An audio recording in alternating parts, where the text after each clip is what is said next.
এই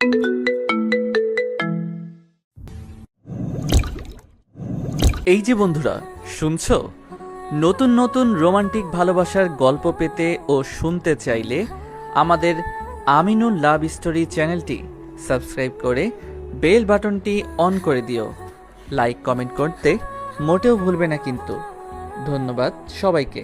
চারিদিকের শীতময় আবহাওয়ার মধ্যে সোয়েটারের পকেটের ভিতরে হাত ঢুকাই। রাস্তা দিয়ে হাঁটছি আর মনে মনে ভাবতেছি, এবার শীতে যেমনেই হোক সিলেট তো জামুই জামু। কিন্তু সিলেট যে জামু, পকেটের মধ্যে তো মাত্র 2টা 5 টাকার কয়েন ঝনঝন করতেছে। এই 2টা কয়েন দিয়ে কেমনে সিলেট জামু এইসব ভাবতেছি। আর সাত সকালে রাস্তা দিয়ে হাঁটতেছি। রাস্তার সাইড দিয়ে বাস, ট্রাক, মাইক্রো শাহ শাহ করে ছুটে যাইতেছে। আহা, আজ যদি আমি বাসের কন্ডাক্টর হইতাম, কি আরামসেই না সিলেট যাইতে পারতাম। ফাড়া কপাল আমার, খালি 2টা 5 টাকার কয়েন পকেটে নিয়ে ঘুরতেছি। ছোটবেলার কিছু অভ্যাস এখন আমার মধ্যে বিরাজমান। তবে সবচাইতে বেশি যে জিনিসটা ছোটবেলা থেকে আমার ভিতরে কাজ করে সেটা হলো, ধরুন আমি আকাশ দিয়ে একটা প্লেন উড়ে যাচ্ছে আর আমি নিচে থেকে হা করে প্লেনটাকে উড়ে যাইতে দেখতেছি। ঠিক সেই মুহূর্তে আমার মনে হতো, বড় হয়ে যেমনিই হোক আমি তো একটা প্লেন কিনবো আর সারাদিন আকাশে বাতাসে উড়ে বেড়ামো। আবার মনে করেন আমার আপেল খাইতে মন চাইছে, কিন্তু কেউ আমারে সেই সময় আপেল কিনে দেয় নাই। ঠিক সেই মুহূর্তে মনে হতো, আমি যখন বড় হমো তখন আপেলের দোকান দিমো আর সারাদিন বসে বসে আপেল খামো। আর যদি আপেলের দোকান দিতে না পারি, তাহলে যে মেয়ের বাপের আপেলের দোকান আছে সেই মেয়েকে বিয়ে করবো। তারপরে সারাদিন খালি আপেল আর আপেল খামো। আবার মনে করেন সাপের ছবি দেখতেছি, হঠাৎ যখন নায়ক সাপ হয়ে যেত তখন মনে হতো, আহা, আমিও যদি সাপ হইতে পারতাম তাহলে আমারও একটা সুন্দরী নাগিনী থাকতো। আবার যখন কটকটিওয়ালা আসতো তখন মনে হতো বড় হয়ে কটকটিওয়ালা হমো আর সারাদিন কটকটি খামো। হাওয়াই মিঠাইওয়ালা আসলে মনে হতো বড় হয়ে হাওয়াই মিঠাইওয়ালা হমো। এক কথায় আমার যাই ভালো লাগতো আমি সেটাই হইতে চাইতাম। আর এই অভ্যাসটাই এখনও আমার ভিতরে আছে। এত বড় যে হইছি তাও ওই ছোটবেলার আরমান আর এখনের আরমানের কোনোটার কোনো পরিবর্তন নাই। এখনও যদি দামি কোনো গাড়িতে চড়ে কাউকে যাইতে দেখি তাইলেই মনে হয়, হেতার তো খালি এই একটাই গাড়ি আছে, আমি তো একদিন এর থেকে দামি দামি গাড়ি বানানোর একটা কোম্পানি দিব। সেই ছোট থেকে আজ অবধি হাওয়াই মিঠাইওয়ালা থেকে বড় বড় কোম্পানির মালিক কিছু হওয়াই বাদ রাখি নাই। সবশেষে এখন পকেটে 10 টাকা নিয়ে সিলেট যাওয়ার স্বপ্ন দেখতেছি। যাই হোক, অনেক ভকর ভকর করে ফেলছি, এখন পরিচয়টা দিয়েই দেই। আমি আরমান আহমেদ হিমেল ওরফে পরিচয় তো দিলাম, এইবার তাহলে গল্পে যাই নাকি কি কন আপনারা? আর আসল কথা হইতেছে, যেমনিই হোক সিলেট তো জামই। এতে যদি চুরি ডাকাতি রাহাজানি ছিনতাই যা কিছু করার আমি তো সব করবো। তবু তো আমি সিলেট জামই যাবো। Bye Sylhet I am coming. কিন্তু যাবো কেমনে? হুম হুম হুম হুম জীবনটা যদি সিনেমার মতো হইতো। আহা, বাড়িতে গিয়ে আমার বাপের রুমে ঢুকলাম। এই সাত সকালে কোথায় থেকে উদয় হইলি? আসলে আব্বা, কাহিনীটা হইতেছে, সূর্য মামা আজকে একটু বউয়ের সাথে দেখা করতে যাবে। তাই যাওয়ার সময় আমারে কইল, ভাগিন আরমান, আমি তো আজকে তোমার বাপের ঘরে উদয় হইতে পারবো না, তাই তুমি একটু তোমার বাপের ঘরে গিয়ে উদয় হইও। সেই জন্যই আর কি, সূর্য মামার বদলে আজকে আমি উদয় হইছি। বাপের সাথে মস্করা করস না? ছোটবেলার কেলানির কথা কি ভুলে গেছস? আবার কি অমন শুরু করমু? দেখো আব্বা, আমি কিন্তু এখন বড় হইছি, যোগ বিয়োগ গুণ ভাগ করে কথা কইবা। ওরে বদমাইশ, বড় হয়েই তুই আমার কি ছিড়ছিস? হ্যাঁ, আর তোর সাথে আমার যোগ বিয়োগ করে কথা কইতে হইব, তাই না? হুম। কপালে মনে হয় আজকে তোর মেলা দুঃখ আছে। কি জন্য আসছিস ফটাফট বলে বিদায় হয়ে যা। আমার 3000 টাকা লাগতো। কেন? সিলেট যামো। ওরে বদমাইশ, তোর সিলেট যাওয়া ছুটাইতেছি, দাঁড়া। ওখান থেকে দৌড়ানি খেয়ে আবার বাহিরে আসলাম। কপালটা আমার এমনই দৌড়ানিময়। শালা নিজের মা না থাকলে যা হয় আর কি। জানতাম টাকা দিবে না, আজগুবি টাকাটা চাইতে গেলাম। এখন দুপুরের ভাতটা কপালে জুটবে নাকি আল্লাহ জানে। কি ঘরে পয়দা করছো হে খোদা। মাঝে মধ্যে ভাবি, হিরোইনখোর, গাঁজাখোর, মদখোর, ইয়াবাখোর, ফেন্সিখোর, বিড়িখোর, সিগারেটখোর, এই শালারা প্রতিদিন ওইসব খাওয়ার জন্য এত টাকা কই পায়, যেখানে আমি সপ্তাহে 10 টাকাও পাই না। কিন্তু যাই হোক, সিলেট তো আমি যামই। রাস্তার সাইডে 5 টাকার কয়েন 2টা 2 হাতে নিয়ে বসে আছি আর ভাবতেছি, যেমনেই হোক এই দুইটা 5 টাকার কয়েন রে কাজে লাগাই। সিলেট যাওয়ার টাকা বের করতে হবে, কিন্তু কেমনে? আজ যদি এইটা সিনেমা হইতো তাইলে না হয় এই 10 টাকা দিয়ে একটা লটারি কাটতো আর বড়লোক হয়ে যাইতো। কিন্তু আমার তো শালা ফাড়া কপাল, লটারি কাটলাম মানে টাকাটা পুরাই জলে। এই কয়েন দুইটা দিয়ে এমন কিছু করতে হবে যাতে হাতে নাতে টাকা পাইতে পারি। আহারে মাথা একটা বুদ্ধি বের কর ভাই। সিলেট তো আমারে চুম্বকের মতো টানতেছে। 2 দিন 2 রাত অনেক ভাবার পরে একটা ডিসিশন নিলাম। এই 10 টাকা দিয়ে 2টা ঘুমের ট্যাবলেট কিনবো আর আমার বাপরে খাওয়াই দিব। এতে আমার বাপ আরামসে ঘুমাবে আর আমি এদিকে আরামসে টাকা চুরি করে সিলেট চলে যাবো। মনে মনে খারাপ লাগলেও মনকে বোঝাইতেছি যে আমার বাপের যা টাকা আছে আমিও তো কিছু ভাগ পাবো নাকি। আর বাবা এত টাকা পয়সা নিয়ে কি কবরে যাবে? অদ্ভুত। প্ল্যান অনুযায়ী সব কাজ কমপ্লিট।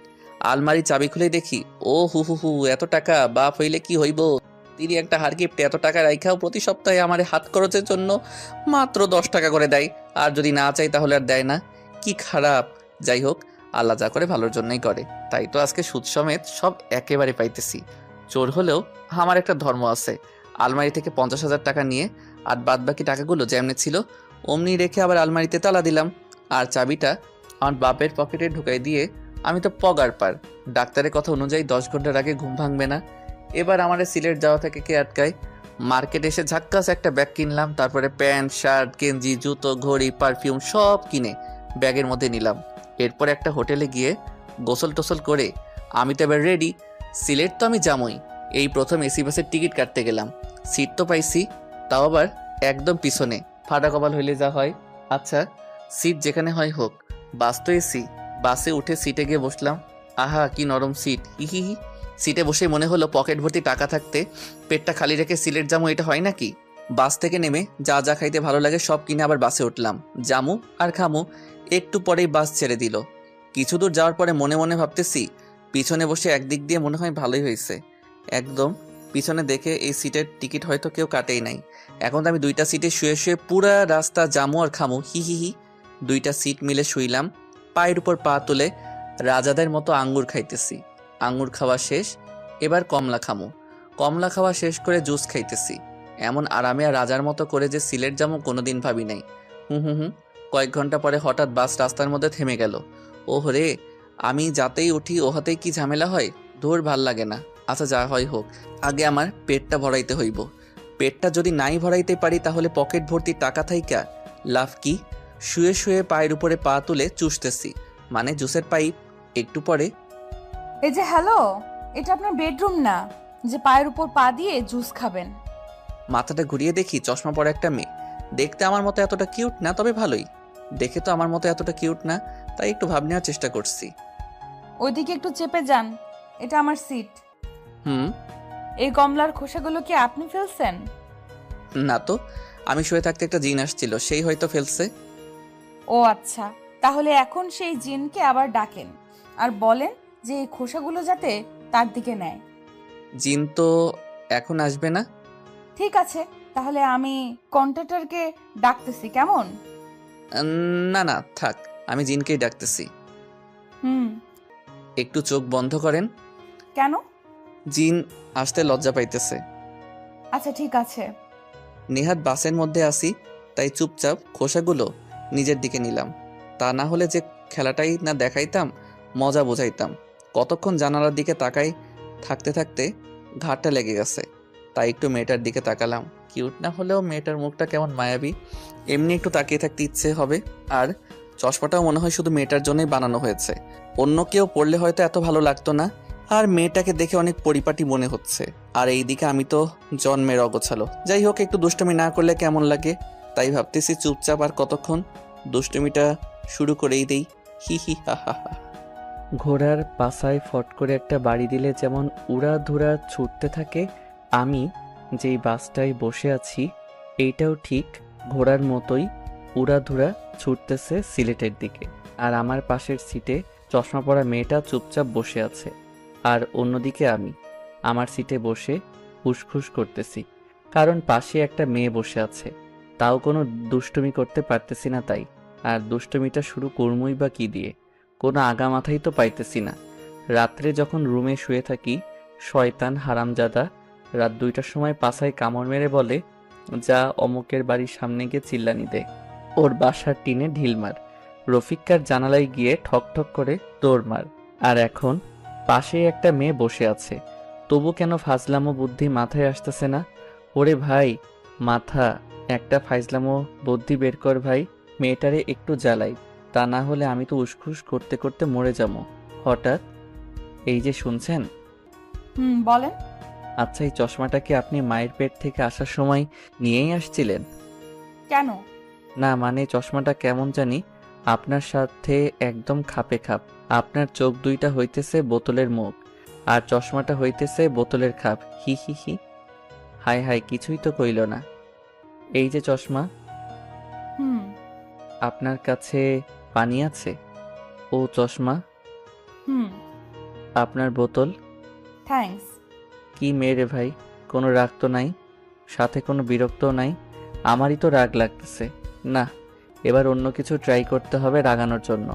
মেয়েটার দিকে তাকিয়ে দেখি চোখ বন্ধ করে সিটে হেলান দিয়ে আছে। হু হা হা হা। কেমন নরম দৃষ্টিতে আস্তে করে আমার দিকে তাকালো, দেখে তো মনে হয় না বকা টকা দিবে। হাই। কিছু কি বলবেন? না মানে আপনার কাছে কি খাবার মতো কোনো কিছু আছে? আসলে অনেক খিদে লাগছে তো, তাই। আমার কাছে তো খাবার মতো তেমন কিছু নেই, তবে শুধু একটা কেক আছে। এই যে, এটা চলবে? শুধু চলা, এটা দিয়ে পেট ভরে যাবে। ঠিক আছে। পানি, ওই চশমা পানি দেন না, গলায় আটকে গেছে তো। এই যে, এই যে পানি। ওই কি কেক দিছেন? আর একটু হলেই তো গলায় কেক আটকে মরতাম। সরি। কিসের সরি? এবার থেকে আরো নরম দেখে কেক কিনবেন। আচ্ছা। কি আচ্ছা? কেমনে কেক কিনবেন সেটা বলেন। জানি না তো। তা জানবেন কেন? এবার থেকে কেক কেনার আগে ভালো করে টিপে টিপে কিনবেন, হুম মনে থাকে যেন। আচ্ছা। আবার চুপচাপ। ও, এমনি চলতে থাকলে তো আমি নিজেই পাগল হয়ে যাবো। ওই চশমা। হুম আহারে, আবার আচ্ছা আপনি কি, হ্যাঁ, আমি যে আপনারে এত বিরক্ত করতেছি, কই একটু রাখবেন, আমার একটু বকা দিবেন তা না, এমনে কেমনে আছেন? অন্য কেউ হলে তো এতক্ষণে 2-4টা চড় থাপ্পড় লাগাই দিত, আর আপনি কেমনে চুপচাপ এইসব সহ্য করতেছেন? আমি তো এমনি। এমনি মানে আপনার কি রাগ হচ্ছে না আমার উপর? রাগ কি? হে খোদা, তুমি আমারে এ কার পাল্লায় ফেলাইলা? এই নাকি জানেই না রাগ কি, আর আমিও কেমন ছাগলের মতো এড়িয়ে রাগানোর চেষ্টা করতেছি। বাহ বাহ। এই যে চশমা। হুম কিসের এত শুনি? আর হ্যাঁ, আমি এত তোমারে আপনি করে বলতে পারবো না, তুমি করে বলতেছি, খারাপ লাগলেও কিচ্ছু করার নাই। ও হ্যাঁ, তোমার তো আবার রাগও নাই, খারাপ লাগবো কেমনে? আর হ্যাঁ, আমি যেহেতু তোমারে তুমি করে বলবো, সেহেতু তুমিও আমারে তুমি করেই বলবা, কেমন? কেন? কেন মানে? তোমার রাগ নাই তো কি হইছে? আমার তো রাগ আছে নাকি? কেউ আমারে আপনি বললে আমার তারে থাপড়াইতে ইচ্ছা করে, বুঝলা? একবার আপনি বলবা তো একটা করে থাপড়ানি খাবা। এবার বলো, আপনি বলবা নাকি তুমি? ঠিক আছে, তুমিই বলবো। এই তো গুড বয়, না মানে গুড গার্ল। ওই একটু পর পর এমন চুপ হয়ে যাও কেন? রাগ নাই বলে কি কথাও বলতে পারো না? আসলে আমি ছোট থেকেই এমন চুপচাপ। ও আচ্ছা, তোমাদের পুরা ফ্যামিলির সবাই কি এমন তোমার মতো? আরে না, আমি শুধু এমন। তাছাড়া বাবা মা দাদু নানু সবাই অনেক রাগী। আচ্ছা, তুমি চশমার ইংলিশ জানো? কেন? না মানে সবসময় তোমারে এমন চশমা চশমা বলে ডাকতে নিজেরই কেমন খ্যাত খ্যাত মনে হইতেছে। তাই যদি একটু চশমার ইংলিশটা বলে দিতা, সেইটা বলে ডাকতাম, তাহলে নিজেরেও একটু স্টাইলিশ মনে হইতো, এই আর কি। চশমার ইংলিশ তো চশমাই। কি? হুম হালার পুতেরা সবকিছুর ইংলিশ রাখতে পারছে, আর এই সামান্য চশমার ইংরেজি রাখতে পারে নাই? মূর্খের দল সব। আচ্ছা, ইংলিশ যখন রাখেই নাই তাহলে আর কি করার, চশমাই বলি কেমন? ওকে। তো চশমা, তোমার নাম কি শুনি? নীলা। বাহ, তোমার থেকে তোমার নামটাই বেশি সুইট। হি হি। ওই আমার নাম শুনবা না? বলো। কি বলবো? তোমার নাম। মনটাই চাইতেছে নিজের গালে নিজেই থাপড়ানি দেই। কেন? কেন আবার? তোমারে যে থাপড়ানি দিতে পারবো না তাই। এমনি কি কেউ কারো নাম জিজ্ঞেস করে? আরে, এর আগে তো আমি কারোর নামই জিজ্ঞেস করি নাই, তাহলে কেমনে জানবো? ও, তুমি না একটা, থাক বলবো না। আচ্ছা, তোমার নাম কি? আরমান, নামটা জ্যোৎস্না। হুম। আর আমিও হিহি। ওই শোনো, আমি তোমার সাথে এত কথা বলতেছি বলে তুমি আবার ভাইবো না যে আমি তোমারে পটানোর চেষ্টা করতেছি, কারণ আমি কোনো মেয়েটের চক্করে নাই। এমনি বাড়িতে আব্বার সাথে একটা কেলেঙ্কারি করে আসছি। আচ্ছা, পটানো কি? আর বাড়িতে আব্বার সাথে কেলেঙ্কারি করে আসছো মানে? ওই, তুই পটানো বুঝো না? না তো। এবার আমি সত্যি সত্যি পাগল হয়ে যাবো। ওই বলো, পটানো মানে কি? ভালোবাসা বুঝো? হুম। পটানো হইল ভালোবাসার ছোট ভাই। ওহো, তো তাতে কি হইছে? আর বাড়িতে কেলেঙ্কারি করে আসছো মানে? এই সবও শুনবা। বলো। প্রথমের ঘটনা সব খুলে বললাম। তুমি তো অনেক দুষ্টু। হার দুষ্টু। বাড়িতে গেলে আমার উপর দিয়ে যে কি যাবে আল্লাহ জানে। হঠাৎ বটাস করে জোরে একটা শব্দ হয়ে বাসটা থেমে গেল। নিচে গিয়ে দেখি বাসের চাক্কা ফেটে গেছে। ওরে খোদা, এবার আমি এই রাত্রে কেমনে সিলেট যাবো? আরে টেনশন নিও না, আমি দাদুর কাছে ফোন করছি, দাদু চলে আসতেছে। দাদুকে? আরে আমার দাদু, এখান থেকে একটু দূরেই আমার দাদু বাড়ি। ও, তোমার দাদু খুব বড় লোক বুঝি? একটু। ও হো হো, কি ঠান্ডা বাতাস। তোমার চাদরটা একটু দিবা? ওকে ধরো। আচ্ছা নীলা, এখান থেকে সিলেট কত দূর বলতে পারবা? বেশি দূরে না, 10 কিলোমিটার। হালারপুত, বাসটা পুরো রাস্তা আসতে পারলো, আর ওইটুকু গেলে কি হইতো? এখানেই চাকা ফাটতে হবে। আমি বাবার কাছে শুনছি এই রাস্তায় নাকি একটু প্রবলেম আছে। কি প্রবলেম? আমি তো জানি না, শুধু শুনছি প্রবলেম আছে। আচ্ছা, আমি একটু তোমার কাছে কাছে থাকি। ঠিক আছে। একটু পরেই গাড়ি আসলো। ম্যাডাম, গাড়িতে উঠেন। বাবা, দাদু কেউ আসলো না কেন? আসলে ম্যাডাম শুধু আমাকে আসতে বলতো। ঠিক আছে আরমান, তুমিও আমার সাথে চলো। এত রাত্রে এখানে থাকার মতো কিছুই পাবে না। যাও, তোমার ব্যাগ নিয়ে আসো। ঠিক আছে। ব্যাগ নিয়ে আসার সময় দেখি নীলাকে যেই লোকটা ম্যাডাম বলছিল সে আমাকে একটু সাইডে ডাকলো। ভাই, এই মেয়েকে চেনেন? মাত্র তো আজকে পরিচয় হইল, কেমনে চিনমু? শুধু নামটা জানি। আরে ভাই, এই মেয়ে এইখানের জমিদারের নাতনি। তো আমি কি করবো? আরে ভাই, আপনি জানেন না এই মেয়ের বাবা আর দাদা কি জিনিস? ওরে ভাই, আমি কি মেয়েটারে বিয়ে করবো নাকি? তাই তাদের সবকিছু জানা লাগবে? নেহাত বাসের চাকাটা ফাটছে তাই, তা না হলে আমি এতক্ষণে সিলেট চলে যাইতাম। এইটা মনে হয় ম্যাডামের চাদর। হুম। ভাই, আপনার কপাল ভালো, ওনার বাবা বা দাদা কেউ আসে নাই। কেন? ওনারা আসলে কি হইতো? সেটা আসলেই দেখতে পারতেন। ওরে ভাই, রাতটা পার হলে আমি সোজা সিলেট। এবার চলেন। আপনার কপালে যে কি আছে রে ভাই, সেটা একমাত্র আল্লাহই জানেন। হয়, এইবার চলেন। কপালে আমার অনেক কিছুই আছে, সেটা আমিও জানি। ড্রাইভার আর ওই লোকটা সামনে, আমি আর নীলা পিছনের সিটে। নীলা, তোমার চাদর। হুম। আচ্ছা, বাড়িতে যখন নিয়েই যাচ্ছ একটু খাইতেও দিও, কেমন? হি হি। ঠিক আছে। গাড়ি থেকে নামতেই দেখি, ও মা গো, এটা তো সত্যি সত্যি একটা জমিদার বাড়ি। ওই নীলা, তোমার দাদু যে জমিদার আগে বলো নাই কেন? আগে যদি বলতাম আমার সাথে, তো অমন দুষ্টুমি করতা না, আর আমার সাথে আসতাও না। আরে ধুর, আগে যদি বলতা যে তোমার দাদু জমিদার, আরো বেশি জ্বালাইতাম। হা হা হা। তাই বুঝি। হুম। ঠিক আছে, ভেতরে আসো। ওকে। এই প্রথম কোনো জমিদার বাড়িতে যাইতেছি, বুঝলা? মনে হইতেছে রাজাদের আমলে আছি। এই সময়েও যে জমিদার আছে জানতামই না। এখন তো জানলা, এবার ভেতরে চলো। নীলার পিছন পিছন ভিতরে যাইতেছি। মেইন দরজাটা পার হয়ে বাড়ির মধ্যে ঢুকতেই দেখি দরবেশের মতো একটা লোক সোফার উপরে বসে তসবিহ গুনতেছে। নীলার কানে ফিস ফিস করে বললাম, ওই, তোমরা কি বাড়ির ভিতরে জিন টিন পালো নাকি? কেন? ওই যে সোফার উপরে জিনের মতো এটা কে বসে আছে? ওটা আমার দাদু। ও আচ্ছা, আমি তো ওনার চেহারা সুরত আর দাড়ি দেখে ভাবছিলাম কোনো দরবেশ টরবেশ হইব হয়তো, আবার কেমন জিন টিনও মনে হইতেছে। হি হি হি।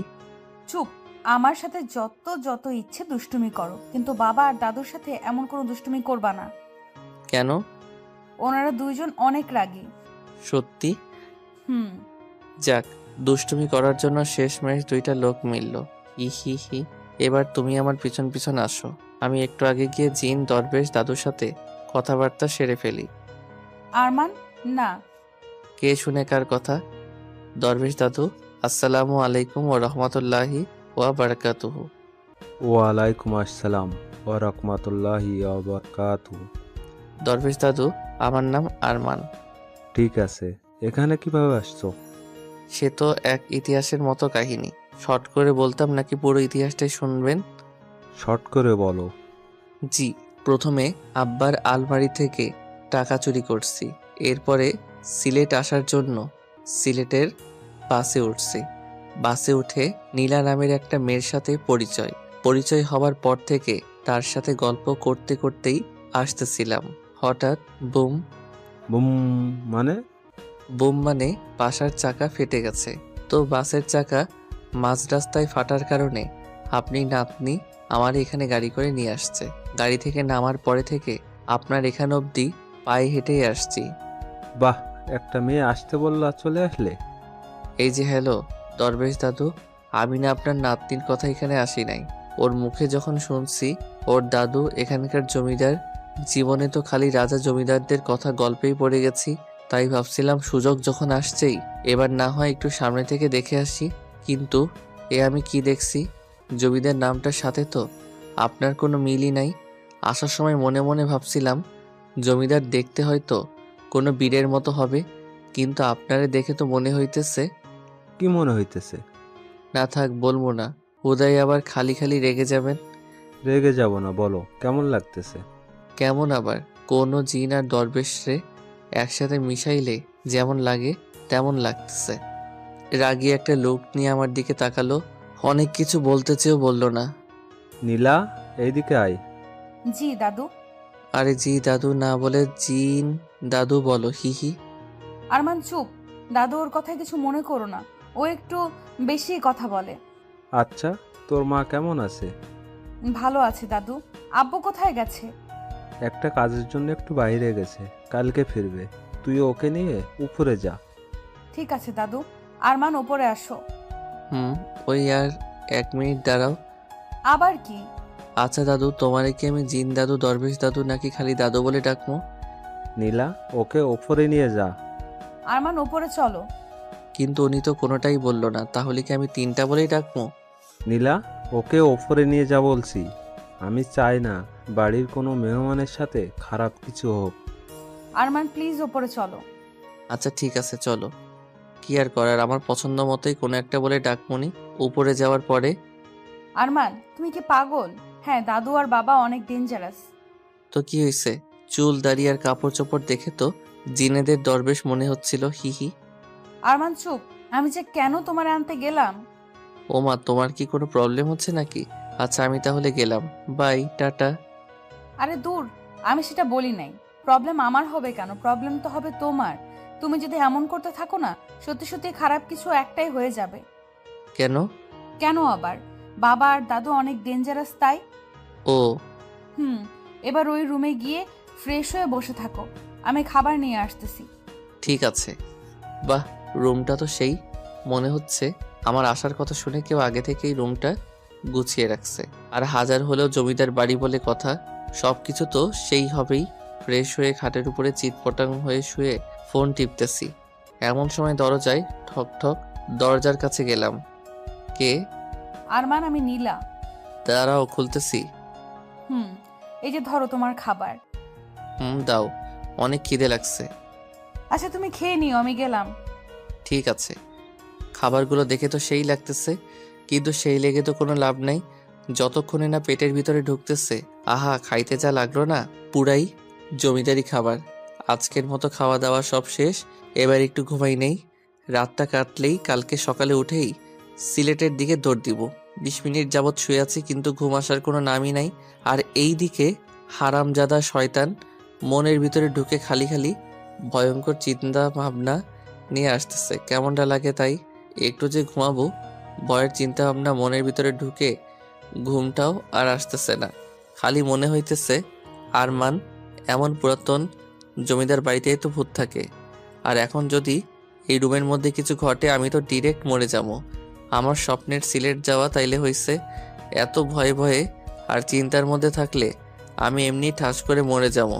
তার থেকে বরং নীলার রুমে যাই, গল্প করতে করতেই রাত শেষ হয়ে যাবে।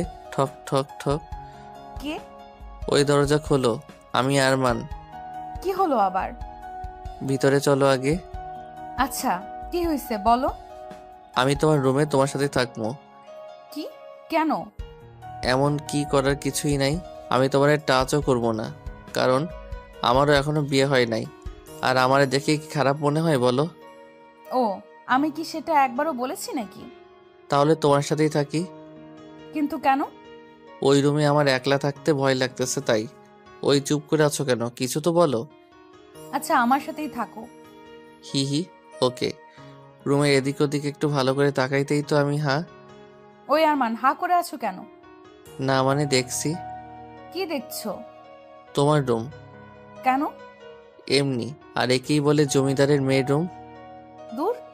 নীলা, তোমার কোনো তুলনা নাই। কেন? তুমি যে এত বড় ঘরের একটা মেয়ে, তোমার দেখে বোঝাই যায় না। আর তোমার মনটাও চলে। চলে মানে? চলে মানে ভালোই। হি হি। আচ্ছা, তোমাদের এত গাড়ি থাকতে তুমি বাসে করে আসলে কেন? আর তোমার মা কোথায়? আম্মু এই সব কিছু থেকে আলাদা থাকে। কেন? কারণ এইসব জমিদারি, ধন সম্পদ কোনো কিছুই আম্মুর ভালো লাগে না। আম্মু চাই সুন্দর একটা পরিবার নিয়ে সাধারণভাবে থাকতে, যেখানে সবাই সবাইকে সময় দিবে, ভালোবাসবে। কিন্তু বাবা, আম্মুর ঠিক উল্টো, সবসময় ব্যস্ত, আমাদের জন্য কোনো সময় নেই তার। এই জন্য আম্মু আমাকে নিয়ে দূরে চলে যায়, যাতে আমি বাবার মতো না হই। ও, তবে একটা জিনিস ভাবছো? কি? তোমার বাবা আর মা কিন্তু দুজন দুজনকে সেই ভালোবাসে। এর জন্য কেউ এখনো কোনো বিয়ে করে নাই। আর যত সব আমার বাপ মা। কেন? তোমার বাবা মার আবার কি হয়েছে? তেমন কিছু না, 2টা থেকে 4টা হয়েছে, এই আর কি। মানে? আরে বাপুরে, এইটাও বোঝো না? 2জন 2 দিকে গিয়ে আবার বিয়ে করছে। আর মাঝখানে আমারে দিয়া 5জন। তোমার কি খুব খারাপ লাগে তাই না? দূর, খারাপ লাগবে কেন? আমার তো আরো গর্ব হয়। কোন হালায় এমন আছে যে আমার মতো বাপ মা 2জনেরই বিয়ে খাইছি? তুমি না অদ্ভুত। জানি। আমি নিচে ঘুমাবো। সারা জীবন তো উপরেই ঘুমাইছো, আজকে একটু নিচে ঘুমাও কেমন? বাপ দাদা জমিদার হইলেও মাঝে মধ্যে একটু নিচে ঘুমানো লাগে, তা না হলে পাপ হয়। এখন এই নাও কম্বল, চাদর আর বালিশ, যাও এখন ঘুমাও। টা টা টা। আর কালকে দেখা হবে। আর শোনো, তুমি আর তোমার আম্মু সত্যি অনেক ভালো, এবার যাও। আহা, কি নরম বিছানা। জায়গা, কালকে আবার দেখা হবে। আরমান, ওই আরমান, আমি নীলা। মানে ওই ওঠো আরমান। কে? আমি নীলা। ও, আমার এখনো বিয়ের বয়স হয় নাই, আপনি যান। মানে ওই ওঠো আরমান। ভাই শয়তান, তোর 2টা পায়ে ধরি, আমার একটু ঘুমাইতে দে। কি বলতেছো এইসব আবল তাবল? ওরে ভাই, তুই ভাবছিস মেয়েদের কণ্ঠে কথা বললেই আমি উঠে পড়বো?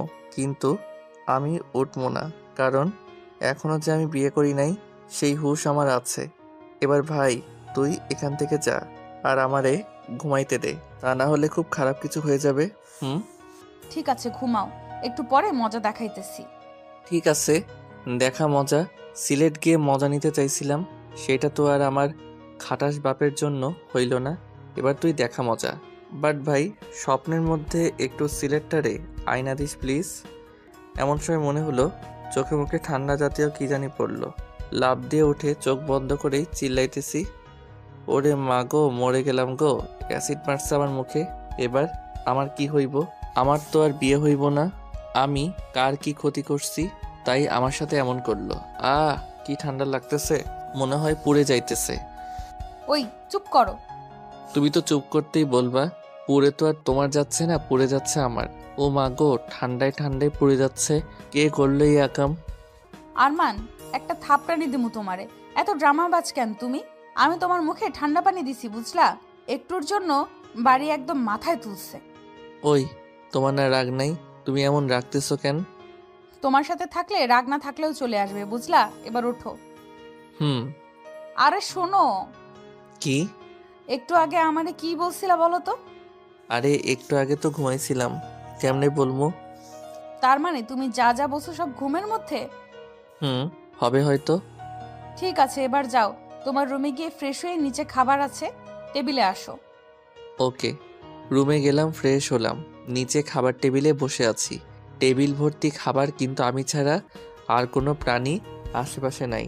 এক মনে বলতেছে খাবার সামনে রেখে বসে থাকতে নেই, পাপ হয়, ফটাফট খেয়ে না। অন্যদিকে আর এক মনে বলতেছে একা একা খাওয়াটা ঠিক হবে না। নীলা বা দরবেশ দাদু, কেউ একজন আসলেই খাওয়া শুরু করিস। কার কথা শুনবো আর না শুনবো, দূর, ভাল লাগে না।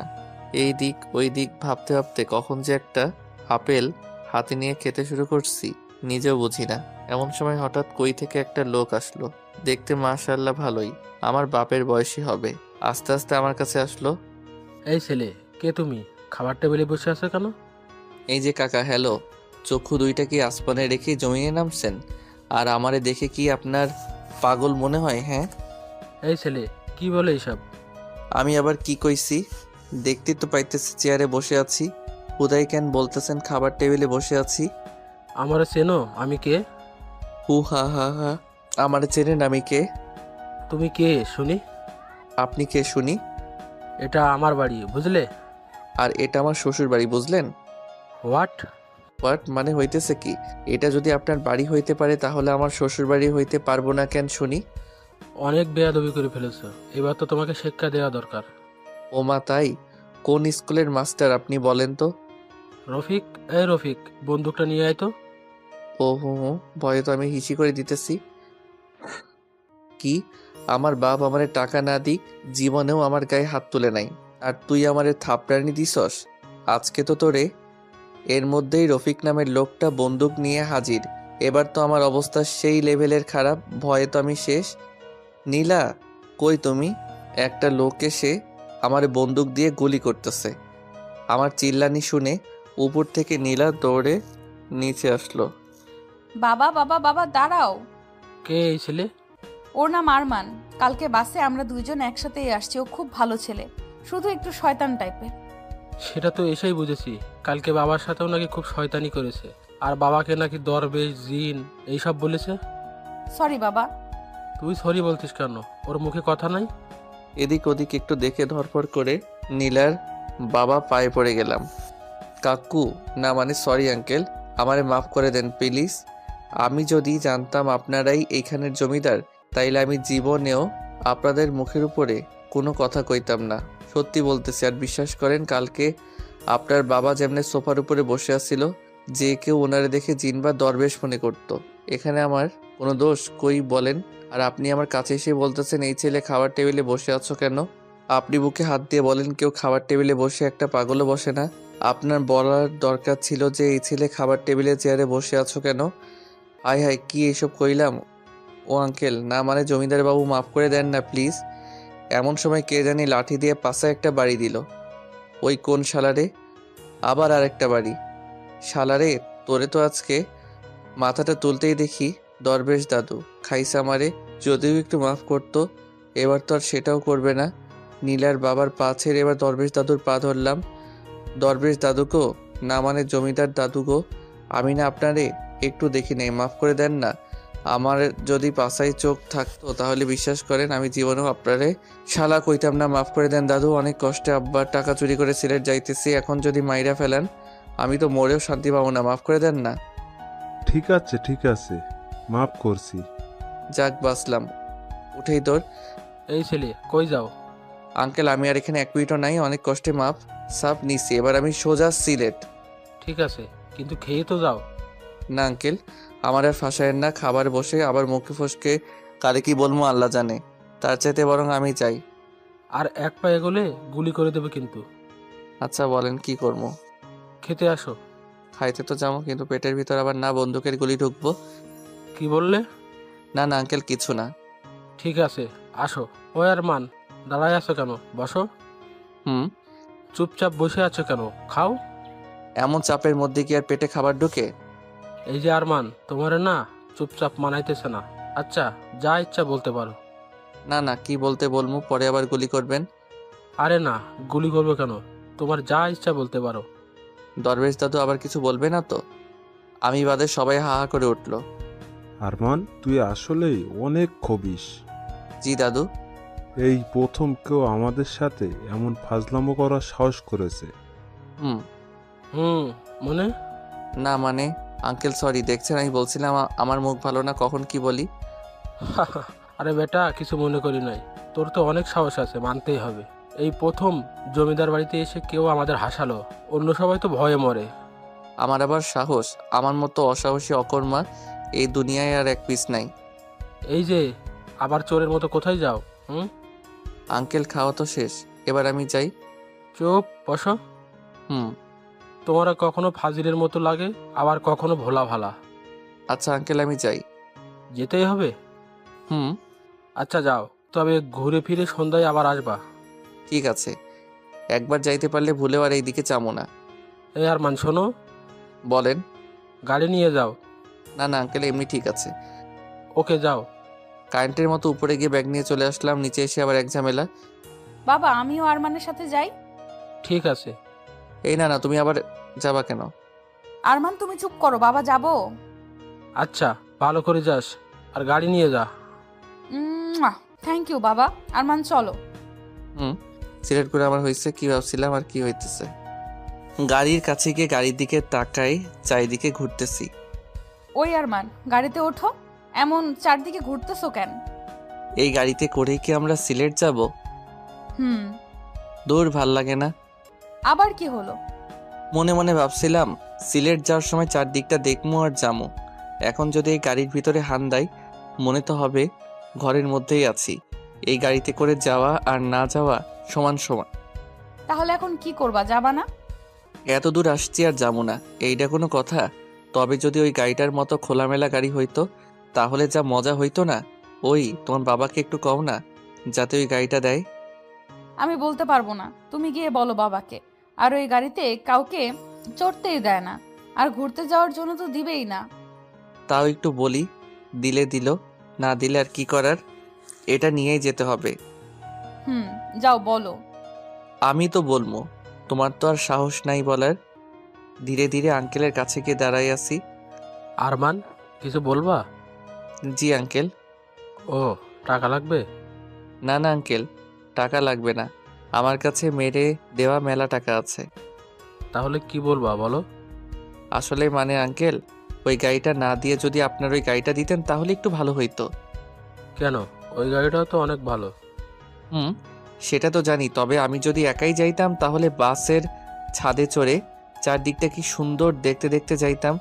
কিন্তু এখন তো আমার সাথে নীলা আছে, বাসের ছাদে তো আর ওকে নিয়ে চড়তে পারতাম না। তাই বলতেছিলাম যে ওই গাড়ির বদলে যদি এই খোলামেলা গাড়িটা দিতেন, তাহলে জিনিসটা একটু খুব ভালো হইতো, আর চারদিকটা দেখতে দেখতেও যাওয়া হইতো। কিন্তু ওই গাড়ি তো আমি কাউকে দিই না। কিন্তু আঙ্কেল, তবু একটু দেখেন না, আজকের দিনটাই তো। না না, আমি অন্য একটা গাড়ি দিচ্ছি।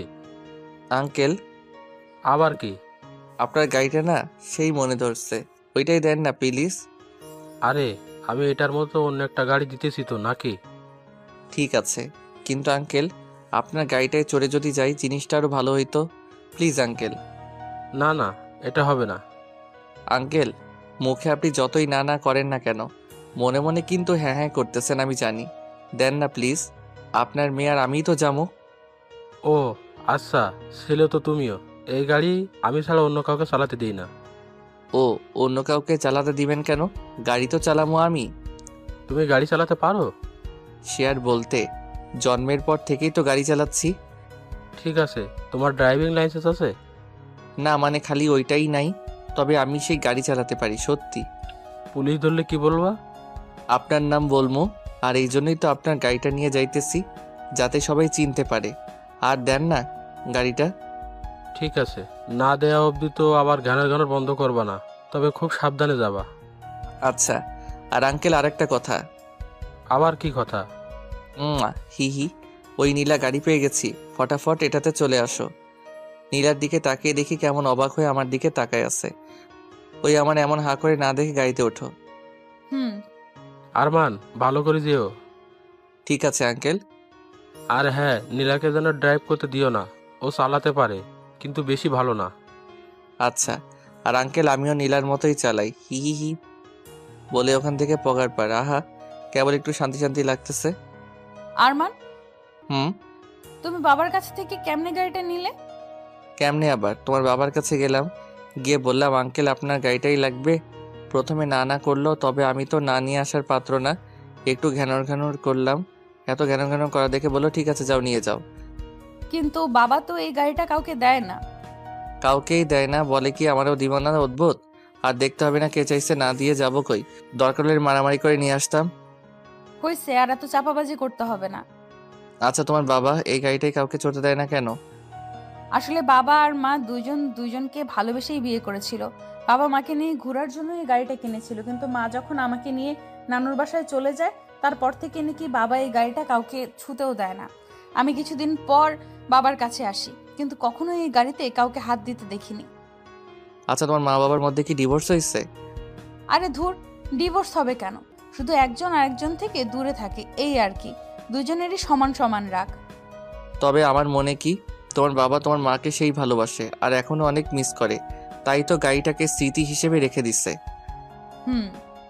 গতকালকে রাতে তোমার বাবা কই গেছিল সেটা আমি একটু একটু বুঝতে পারতেছি। কেমনে? আচ্ছা, তোমাদের এইদিকে কোনো নদী আছে? হুম। তোমার বাবার শার্টে নদীর বালু লাগা দেখেই বুঝছিলাম তোমার বাবা তো তোমার মার জন্য একদম মজনু। দূর, কি বলো এইসব? দূর না, যা বলতেছে এটাই ঠিক, বুঝলা? তোমার বাবাকে এমন দেখে মেলা কষ্ট লাগতেছে, মনে হয় বেচারা তার নিজের ভুল বুঝতে পারছে, কিন্তু কাউকে কিছু বলতে পারতেছে না লজ্জায়। আজগুবি। আজগুবি নয়, সত্যিকারের কথা। তবে আমি যখন আসছি তোমার বাবাকে আর কসিমউদ্দিনের মতো থাকতে দিব না। তুমি আবার কি করবা শুনি? তেমন কিছুই না, তোমার বাবা আর মার মধ্যে ঢুকে শুধু তাদের সমান সমান রাগটা ভাঙাই, আবার এক করে দিব। কিন্তু কেমনে শুনি? জানি না। আর এইসব এখন বাদ, ঘুরতে আসছি, পেট মুখ ভরে ঘুরি, এরপর বাসায় গিয়ে দুইজনে ভালো করে ভেবে একটু বুদ্ধি বের করতে হবে, বুঝলা? হুম। আহা, মনে হইতেছে চায়ের সমুদ্রের উপর দিয়ে গাড়ি চালাইতেছি। তুমি আগে কখনো এদিকে আসছো? হুম, অনেক। আর আসবাই না কেন? হাজার হলেও জমিদারের মেয়ে বলে কথা। ওই থামবা তুমি? ওকে, গাড়িটা থামালাম। ওই গাড়ি থামাইলা কেন? তুমি না মাত্র থামতে বললা। ও, গাড়ি থামাতে বলি নাই, তোমার বকবক থামাতে বলছি। ও আচ্ছা, গাড়ি যখন থামাইছি তাহলে আর একটা কাজ সেরেই আসি। আবার কি কাজ করবা? সেটা তো বলা যাবে না, তুমি 2 মিনিট গাড়িতে বসো, আমি যামু আর আসমু। না, আমিও যাব। আরে না, তুমি বসো, আমি আসতেছি। না, আমিও যাব। ওরে বাপুরে, আমি জামু হিসু করতে, তুমি গিয়ে কি আমার হিসি করা দেখবা? হুম? ধুর, আচ্ছা। ছি। আহা, কি শান্তি, 2 কেজি খানেক হিসি। ছি, এইসব কেউ বলে? তোমার মুখে কি কোনো কিছুই আটকায় না? হুম। আটকাই না দেখেই তো বলছি নাকি। হয়েছে, এবার গাড়িতে ওঠো। আচ্ছা, কোথায় যাবা এখন? জানি না, তবে গুগল ম্যাপে দেখতেছি কাছে কুলে কোনো দর্শনীয় স্থান আছে নাকি। ঠিক আছে। পাইছি একটা। কি পাইছো? জিতু মিয়ার বাড়ি, কই? আর 10 কিলোমিটার দূরে।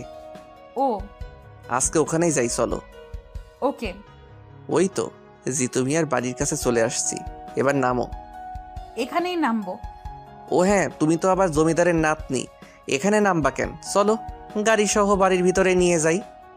আরমান, এখন কিন্তু আমার খুব রাগ হচ্ছে। যখন তখন জমিদারের নাতনি জমিদারের নাতনি বলবা না, বলে দিলাম। ও মা, কেন? যা সত্যি তাই তো বলছি নাকি। হোক সত্যি, তুমি ওইসব জমিদারের নাতনি বলবা না, ব্যাস। আচ্ছা, বলবো না, এবার তো নামো। হুম, মনে থাকে জানো। গাড়ি থেকে নামতেই 2টা লোক ছুটে আমাদের কাছে আসলো। ম্যাডাম, আসতে আপনার কোনো অসুবিধা হয়নি তো? না, কিন্তু কে আপনি? আমার নাম সজীব, আপনার বাবা আমাকে ফোন করেছিল। আচ্ছা ভাই, ওর বাবা কি করে জানলো যে আমরা এখানেই আসবো? আসলে ভাই, জমিদার সাহেব শুধু আমাকে না, এখানকার যত জায়গা আছে আর যারা যারা সেই সব জায়গাগুলো দেখাশোনা করে সবাইকে ফোন করে বলে দিয়েছে যে ওনার মেয়ে ওনার গাড়ি নিয়ে ঘুরতে বের হয়েছে, আর ওনার মেয়ের যাতে কোনো অসুবিধা না হয় সেটা দেখতে বলেছে। বাহ, একেই বলে জমিদারের মেয়ে। আরমান? তো ভাই, ভিতরে ঢুকতে কি কোনো টাকা পয়সা লাগে? কি যে বলেন না, আপনাদের যেখানে খুশি যান। ম্যাডাম আসবে শুনে আমি বাইরের বেশি লোক ভেতরে ঢুকতে দিই নাই। যাক, এই একটা কাজের মতো কাজ করছেন। তাহলে ভাই আপনি থাকেন, আমরা একটু ঘুরে আসি। আচ্ছা। নীলা, কি? তোমারে নিয়ে এসে একদিক দিয়ে ভালোই হয়েছে। তাই তো নিয়ে আসতে চাইলা না। নিয়ে তো আসছি নাকি, এবার চলো ঘুরি। ও মাগো, ওরে জিতু মিয়া, কি বাড়িটাই না বানাইছস ভাই! একদম পাপ্পি পাওয়ার মতো বাড়ি করছস। বাড়িটার চারিদিকে ঘুরতে ঘুরতে খিদে লেগে গেছে। ওই নীলা, তোমার খিদে লাগে নাই? হুম। চলো খাই। একটা খাবার দোকানে যেতেই ম্যাডাম ম্যাডাম, আসেন আসেন। ওই চান্দু, সবাইকে বাহিরে বের কর, জমিদার বাবুর নাতনি আসছে। ম্যাডাম আসেন, ভিতরে আসেন। চলেন ম্যাডাম, ভিতরে চলেন। আরমান, মায়ের খাবা? আমি বলি নাই, ওরাই বলছে। ভেতরে চলো। ম্যাডাম, কি খাবেন? ওই ফাজিলটাকে বলেন ও কি খাবে। স্যার, কি খাবেন? ওরে ভাই, আমার ওইসব সারটার কইতে হইব না। আমিও ভাই তোমাগো মতোই গরিব মানুষ, আমারে ভাই করে বইল। আচ্ছা ভাই, কি খাবেন? একদম কম তেলে রান্না করা কিছু যদি থাকে ওইসব নিয়ে আসো। আচ্ছা, একটু অপেক্ষা করতে হবে। ঠিক আছে। কিছুক্ষণ পরে খাবার আসলো। খেয়ে দে। এই যে ভাই, রান্নাটা কে করছে? করিম চাচা। ওনাকে একটু ডাকা যাবে? জি ভাই। ওরে চাচা, এটা কি খাওয়াইলেন কন দেখি, এত টেস্ট আগে কোনোদিন কোনো খাবারে পাই নাই। কি যে কন্যা, আসলে জমিদার বাবুর নাতনি আমাদের এখানে আসবে আমরা স্বপ্নেও ভাবিনি। ওনার জন্য হয়তো একটু স্পেশাল হয়েছে। আমি কই আপনার কথা আর আপনি কন হের কথা। যাই হোক, এই যে এই টাকাটা ধরেন। আরে কি করছেন? আপনাদের কাছ থেকে আমরা টাকা নিতে পারবো না। কেন? কারণ জমিদার বাবুর কাছে আমরা এমনিতে অনেক ঋণী। টাকা দিয়ে আর আমাদের লজ্জা দিবেন না। আচ্ছা ঠিক আছে, তাহলে চাচা ভালো থাকেন। আবার আসবেন। আল্লাহ যদি বাঁচায় রাখে তাইলে তো আসমই। আর ম্যাডাম, আপনার দাদুকে আমাদের সালাম দিয়েন। জি চাচা। তাহলে ম্যাডাম চলেন, যাওয়া যাক। আরমান আবার? হি হি, বিকেল হয়ে আসছে, চলো বাসার দিকে যাওয়া দরকার। হুম। গাড়ি চলছে। নীলা, আমার না খুব খারাপ লাগতেছে। কেন? তোমার বাবা আর দাদুকে সবাই কত সম্মান করে, আর আমি তাদের সাথে কি একটা ব্যবহার করে ফেলছি। ধুর, তবু তোমার উপরে দুইজনেই অনেক খুশি। দেখতে হবে না, হাজার হলেও আরমান বলে কথা। হইছে। এবার গাড়িটা আমাকে দাও, আমি ড্রাইভ করব। না না, তোমার বাবা তোমাকে ড্রাইভ করতে দিতে মানা করছে। ওই আমাকে ড্রাইভ করতে দিবা নাকি কুতু কুতু দিব? ঠিক আছে, আসো। এই তো গুড বয়। আল্লাহ জানে কপালে আজ কি লেখা আছে। ওই আস্তে চালাও, মেরে ফেলবে নাকি? আমি এখনো বিয়ে করিনি, আর আজ পর্যন্ত একটা প্রেমও করি নাই। আমি কিন্তু সত্যি সত্যি কোনো প্রেম করি নাই। আস্তে চালাও। চুপ করে বসে থাকো, কপালে থাকলে আজকেই মরবা। সারাক্ষণ দুষ্টুমি করতে করতে কখনো নীলার দিকে সেভাবে তাকানোই হয়নি, কিন্তু এখন খেয়াল করে দেখলাম একটা মেয়েকে হাসতে দেখলে যে এতটাই সুন্দর লাগে, সেটাই প্রথম নীলাকে দেখে অনুভব করলাম। হঠাৎই আনমনা হয়ে গেলাম আর নীলার দিকে তাকিয়ে আছি। ঠিক তখনই নীলাও আমার চোখে চোখে তাকাতেই ঘোর কাটলো আমার। এভাবে এই প্রথমেই নীলার দিকে এভাবে তাকিয়েছিলাম নিজের আনমনেই। শালার তাও ধরা খেয়ে গেলাম। আসলে আমার দ্বারা ফাজলামই সম্ভব হবে শুধু। তারপর নীলা আমার দিকে তাকিয়ে অট্টহাসি দিয়ে হঠাৎই গাড়ির গতি বাড়িয়ে দিয়েছে। এই রে, আজকে তো আমি শেষ। বলতেই, হে মালিক, হে পরওয়ারদিগার, হে খোদা, তুমি একমাত্র পারো আমারে এখান থেকে বাঁচাইতে। আর যদি তুমি আমারে এখান থেকে না বাঁচাও তাইলে তো আজকে আমি শেষ। এত দিনের আমার বিয়ে করার স্বপ্ন সব এক নিমিষেই নিঃস্ব ভস্ম হয়ে যাবে। আমারে বাঁচাও খোদা। আর যদি কপালে বাঁচার কোনো লক্ষণ না থাকে তাইলে তুমি আমারে মাফ করে দিও, কারণ এই ছোট্ট জীবনে মেলা পাপ করছি, অনেক লোকরে জ্বালাইছি। মাফ করে দিও হে খোদা, আমিন। এখন বাঁচা মরা সব তোমার হাতে। বাহ, মুহূর্তের মধ্যেই তো ভালো একটা মোনাজাত করে ফেললা। মা নীলা, তোমার দুইখান পায়ে ধরতেছি, প্লিজ একটু আস্তে চালাও। চুপ, পা ছাড়ো, তা না হলে কিন্তু স্পিড আরো বাড়িয়ে দিব। আরও এবার তো তাইলে শিওর মর্মো। তবে একটা জিনিস ভেবে খুব ভালো লাগতেছে। কি জিনিস? ভালো মানুষ বেশি দিন পৃথিবীতে বাঁচে না। ওমা, তাই? ওই সামনে তাকাও। লাগলো লাগলো, এবার তো গেছি রে গেছি। লা ইলাহা ইল্লাল্লাহ মুহাম্মাদুর রাসূলুল্লাহ। হইছে, এবার চোখ খোলো। কোথাও লাগে নাই? হে আল্লাহ, তুমি আমারে এই কিসের মধ্যে ফেলাই দিলা? না বাইচা আছি আর না মইরা গেছি, কিছুই তো বুঝতেছি না। ওরে ভাই, এমনে না হাইসে একটু সামনে তাকাও।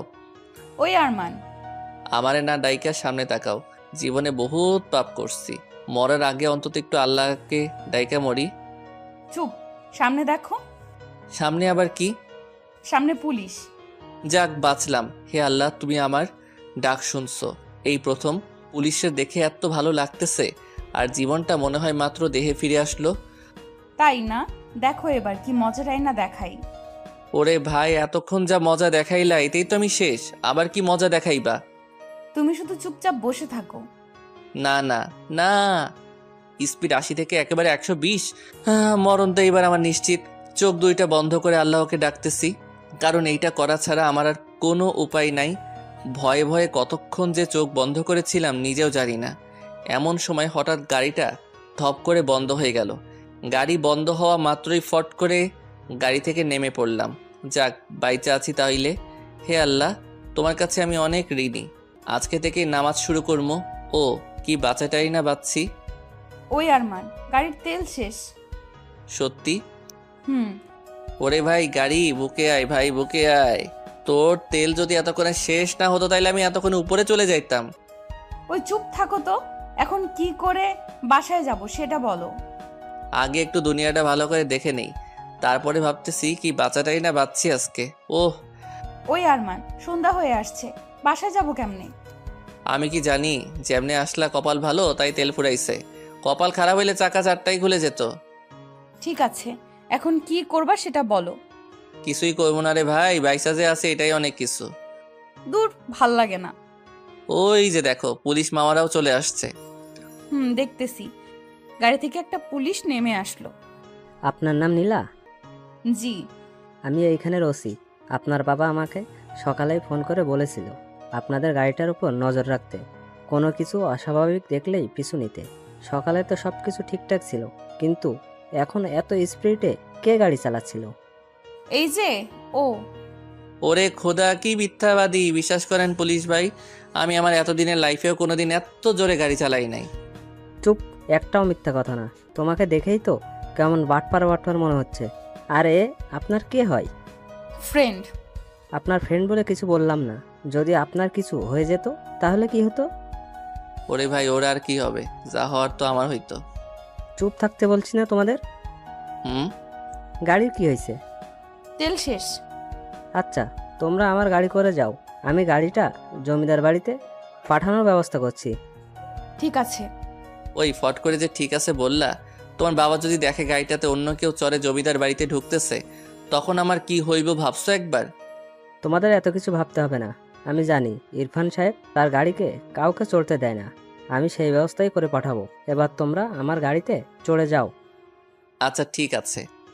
ওনাদের গাড়িতে চড়ে জমিদার বাড়িতে এসে নামলাম। ওই আরমান, এমনি তাকিয়ে আছো কেন? তোমারে প্রথমে দেখে যা ভাবছিলাম তুমি মোটেও তেমন না। আমি যদি খালি ফাজিল হই, তুমি হইতেছো ফাজিলের গাছ। এত জোরে নিজেই গাড়ি চালাইলা, আবার সুন্দর করে আমারই ফাঁসাই দিলা। বাহ বাহ। এবার ভেতরে চলো। ভিতরে এসে দেখি আঙ্কেল কেমন গম্ভীরভাবে সোফায় বসে আছে। চুপচাপ আমি আর নীলা তার সামনে দাঁড়ায় আছি।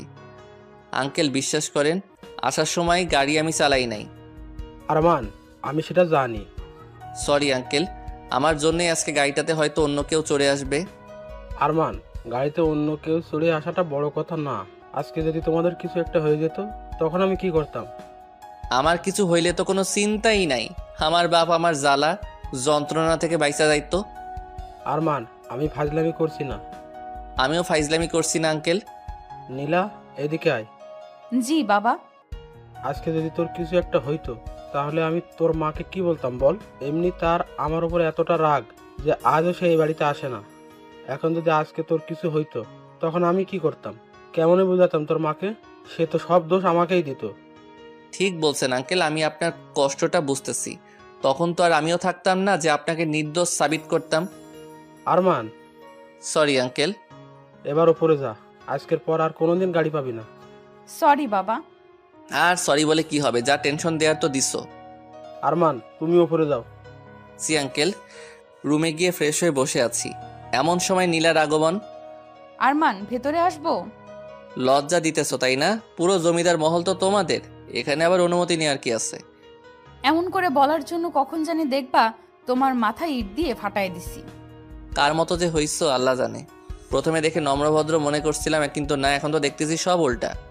তোমার আজেরা কথা শেষ হইছে? হুম। এবার বলো বাবা আর মাকে কেমনে এক করবা। যাক, তাও একটা ভালো কথা মনে করাই দিচ্ছ। তো বলো কেমনে এক করব। ওই আমি কি সবাই এক করার বিজনেস করি? হ্যাঁ, যে এক করার কথা বললে এক করে দিমো। তো এখন কি করবা? এখন আর কি করবো, তুমি তোমার রুমে যাও, আমি একটু ভাবি যে কেমনে এক করবো। বাবা শেষ হলেই তোমারে বলতেছি। আচ্ছা আমি রুমে গেলাম, তোমার ভাবা শেষ হলেই আমারে বলবা কেমন? ঠিক আছে, বলবো নি, এবার যাও। হুম। 1 ঘন্টা যাবৎ ভাবতেছি কেমনে কি করবো, কিন্তু কোনো কিছুই তো মাথায় আসতেছে না। কি যে করি, ধুর। নীলা রুমে গিয়ে ঠক ঠক ঠক। ওই কোন বুদ্ধি পাইলা? আরে না, তবে অন্য একটা বুদ্ধি পাইছি। কি বুদ্ধি? ড্রামাবাজি। সেটা আবার কেমন? মনে করো তোমার মার কাছে গিয়ে তোমার বাবাকে নিয়ে এমন ড্রামা করবো, তোমার মা 1 মিনিটে তোমার বাবার প্রতি ফিদা হয়ে যাবে। আবার এইদিকে এসে তোমার বাবার কাছে তোমার মাকে নিয়ে এমন ড্রামা করবো, তোমার বাবাও তোমার মার প্রতি ফিদা হয়ে যাবে। আর এই ড্রামাবাজির মধ্যেই দুইজন এক হয়ে যাবে। বুঝলাম, কিন্তু কি ড্রামাবাজি করবা? এখন কেমনে বলবো, যখন ওনাদের সামনে শুরু করবো তখন দেখো। কি যে করবা আল্লাহ জানে। এইটা একদম সত্য কইছো, কারণ আমিও জানি না যে কি করবো। তো এখন কি করবা শুনি? এখন গিয়ে ঘুমামো, সকালে উঠে তোমার বাবাকে উল্টাপাল্টা বোঝাই তোমার মার কাছে যেতে হবে, কারণ প্রথমে ওনাকেই ফিদা বানাইতে হবে তোমার বাবার উপরে। কেন? আরে তোমার বাবা তো এমনি মজনু হয়ে আছে তোমার মার উপরে। ও হ্যাঁ, ঠিক আছে, এখন ঘুমাও যাও। তুমিও ঘুমাও। আমিও ঘুমোই। আমিও তো ঘুমামই। দূর যাও তো। যাচ্ছি। সকালে উঠে আবার নীলার ঘরে আসলাম, ঠক ঠক ঠক। আরমান, তুমি এত সকালে আবার কি হইছে? আমার আবার কি হইব, তোমার বাবা মাকে এক করবা না? হ্যাঁ, তার সাথে এই সকালে ওঠার কি? এই সকালে ওঠার কিছুই না, তোর বাবা নিচে চা খাচ্ছে। এখন তুমি তোমার বাবাকে গিয়ে বলবা যে তোমার মা ফোন দিছিল আর সকালেই তোমাকে যেতে বলছে। কিন্তু মা তো ফোন দিয়ে কিছুই বলে নাই। ঠিক আছে, তুমি তোমার মার ফোনের আশায় থাকো, আমি গেলাম, বাই। ওই ওই দাঁড়াও, যাচ্ছি তো। যাও, তুমি আসলে আবার আমি তোমার বাবার কাছে গিয়ে কিছু একটা বাহানা ধরে আমিও তোমার সাথে যাবো। আচ্ছা। একটু পরে দেখি নীলা উপরে আসলো। ওই কাজ হইছে। হুম। যেতে দিবে বলছে। আরে হ্যাঁ, যেতে দিবে না কেন? এবার যাও, তুমি গিয়ে বলো। ওকে। Hello uncle. আরে আরমান, বসো বসো। ঘুম কেমন হলো? জি আঙ্কেল, ভালো। বাহ, তারপরে এখন কি করবা? এখন মানে আঙ্কেল, নীলা বলল যে আন্টি নাকি আজকে ওকে যেতে বলেছে, তাই আমি ভাবছিলাম যে আমিও ওর সাথে যাই আর আন্টিকেও একটু দেখে আসি। তাই আপনার কাছে একটু অনুমতি নিতে আসলাম। আঙ্কেল না কইরেন না প্লিজ। আরে আমিও তো তোমাকে এটা বলার জন্যই ডাকতে যাচ্ছিলাম মাত্র। সত্যি? হুম। তাহলে তো হয়েই গেল। আর আঙ্কেল, আমি আপনার একা থাকার কষ্টটা বুঝি। আঙ্কেল আপনি কোনো চিন্তা করেন না, আমি আন্টির কাছে গিয়েই আন্টির একটা ছবি তুলে আপনার ফোনে পাঠাই দিব। স্মার্ট বয়, তোমাকে আমি প্রথমে দেখেই বুঝেছি তোমার বুদ্ধি আছে। তো কখন যাবা? আপনি বললে এক্ষুনি, শুধু আপনার নাম্বার আর ঝাক্কাস দেখে একটা গাড়ি দেন। গুড, আমার নাম্বারটা নাও, 017। আর তোমরা বের হয়ে আসো, আমি গাড়ি দিচ্ছি। জি আঙ্কেল। উপরে যেতেই ওই বাবা কি বললো? কি আর বলবে, তোমার বাবা তো তোমার মায়ের জন্য একদম মাখন হয়ে আছে, খালি তোমার মাকে সেট করতে পারলেই ব্যাস। এবার যাও, রেডি হয়ে নাও। ঠিক আছে। রেডি হয়ে আমি আর নীলা নিচে আসলাম, দেখি আঙ্কেল আগের থেকে গাড়ি রেডি করে রাখছে। আঙ্কেল তাহলে গেলাম। আচ্ছা, আর গিয়েই ওইটা আমাকে পাঠিয়ে দিও। ঠিক আছে, আপনি শুধু ফোনটা নিয়ে ফোনের কাছে বসে থাকেন। ওকে। আর নীলাকেও যেন গাড়ি চালাতে দিও না। পাগল নাকি, ভুলেও না। ভালো করে যেও। Bye uncle. গাড়ি চলছে। ওই নীলা, কি? তোর বাপটারে নিয়ে তো কোনো চিন্তাই নাই, এখন খালি তোমার মা যদি একটু ওনার মতো হয় তাহলে তো কোনো কথাই নাই। আসলে আরমান, মাকে নিয়েই তো যত টেনশন। কেন? কারণ তারই তো রাগ বেশি। ও, তাহলে তো খেলা এবার তোমার মার সাথেই জমবে। হু হা হা হা হা। মাকে কেমন পটাতে পারো দেখবনি। দেখো। আরমান, এটা হচ্ছে নানুর বাড়ি, আমি আর মা এখানেই থাকি। তোমার জমিদার দাদুর বাড়ি থেকে ছোট কিন্তু ভালোই, শান্তি শান্তি একটা ভাব আছে। হুম, এবার ভেতরে চলো। ওই ওই থামো থামো, সামনে যে তিনজন বসে আছে ওনারা কারা? মাঝখানেরটা মা, ডান সাইডেরটা নানু, আর বাম পাশেরটা নানি। ওকে, মাথায় সব ঢুকে গেছে। এবার শুধু আমার পিছন পিছন আসো আর দেখতে থাকো। ওই আরমান, উল্টাপাল্টা কিছু করো না যেন, মা কিন্তু অনেক রাগী। আন্টি বলে জোরে একটা চিল্লানি দিয়ে নীলার মায়ের পা ধরে শুয়ে পড়লাম। আরে আরে, কে তুমি? এই ছেলে উঠো। না আন্টি, আমি উঠবো না। আরে বাবা, কি হয়েছে বলবা তো নাকি? আগে বলেন আমারে আপনার কাছে থাকতে দিবেন? ঠিক আছে থাইকো, কিন্তু আমার কাছে কেন থাকবা? এত কিছু বুঝি না, থাকতে দিবেন কিনা সেটা বলেন, তা না হলে কিন্তু উঠবো না, এমনি আপনার পা ধরে থাকবো। আচ্ছা বাবা, ঠিক আছে উঠো, থাকতে দিব। আর একটা কথা, আবার কি কথা? হাতটা বাড়িয়ে দিয়ে বললাম, ফ্রেন্ড। ঠিক আছে ফ্রেন্ড। হি হি হি হি। ঠিক আছে বুঝলাম, কিন্তু তুই হঠাৎ করে চলে আসলি কেন? ও আন্টি, আপনিও না সিনেমাটিক মাগুলার মতো, বাবাকে দেখতে মন চাইছিল তাই বাবা কাছে গেছিল, আবার এখন মাকে দেখতে মন চাইছে তাই মার কাছে চলে আসছে, সিম্পল। তাই বলে যখন তখন এত দূরে যাওয়া আসাটা কি ঠিক? বাবা মা একটু কাছে থাকলেই তো আর এমন দূরে যাওয়া আশা করা লাগতো না। কি বললে? আন্টি আসসালামু আলাইকুম ও রহমাতুল্লাহি ওয়া বারাকাতুহু। প্রথমে এসে সালাম দিতে ভুলে গেছিলাম তো তাই ফিসফিস করে সালাম দিচ্ছিলাম, সরি আন্টি। অদ্ভুত ছেলে তো তুমি। আন্টি সালামটা নেন। ওয়ালাইকুম আসসালাম ওয়া রাহমাতুল্লাহি ওয়া বারাকাতু। হয়েছে? জি আন্টি। নীলা, ওকে নিয়ে ভিতরে যা, আমি আসতেছি। ঠিক আছে মা। আরমান, ভেতরে চলো। আরে দাঁড়াও না, নানু নানির সাথে তো এখনো কথাই হয় না। কি বুড়ো, কেমন আছো? তোমারে দেখে তো মনে হচ্ছে নানিরে নিয়ে বেশ মজায় আছো। তারপরে দিনকাল কেমন কাটতেছে? ভালো। নানি আসসালামু আলাইকুম ওয়া রাহমাতুল্লাহি ওয়া বারাকাতুহু। ওয়ালাইকুম আসসালাম ওয়া রাহমাতুল্লাহি ওয়া বারাকাতু। নানি নানুরে একটু দেখা রাখো, তারে দেখে তো মনে হয় না তার যৌবনের পানি ওঠা বন্ধ হইছে। কবে দেখবা আর একটা ধরে আনছে। আমি এসব বইরারে ভালো করে চিনি, অন্যরে দিয়ে আর কি কমু।